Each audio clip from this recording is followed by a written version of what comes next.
Did you know that we can actually use insects to determine the time of death? We call these Forensic entomologists. Forensic entomologists also not only use insects, but they also use temperature, environment, and the climate to determine the cause of death. There are typically two main methods to analyzing insects. First is successional waves of insects. And the second being maggot agent development. The first method is used when a person has been dead for a long period of time. This is from weeks to years. Bodies change as they decompose, allowing for various waves of insects to appear in the body.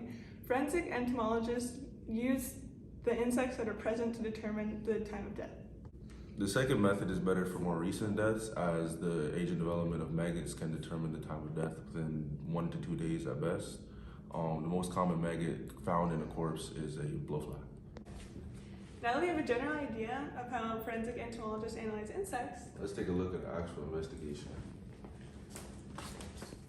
Based off our investigation, we have 6 points to present to you, the jury.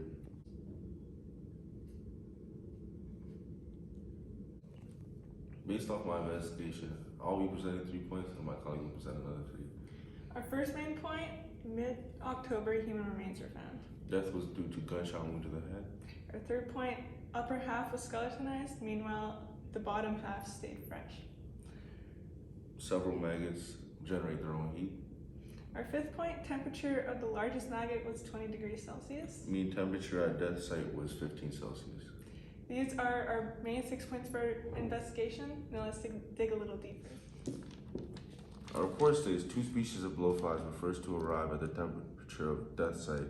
C. capilliflora at the temperature of 15 degrees Celsius takes a minimum of 9.3 days to reach the beginning of their prepupal stage of third hysterostar.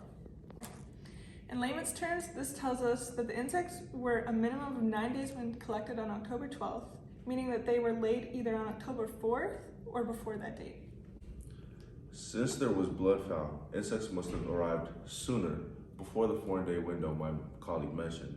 Thus, the death must have occurred on or before October 4th.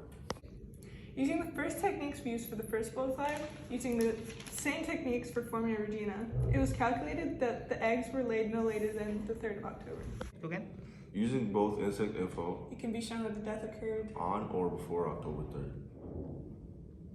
As the jury, I now understand this case better than ever thanks to my favorite entomologists, Keenan and Daphne.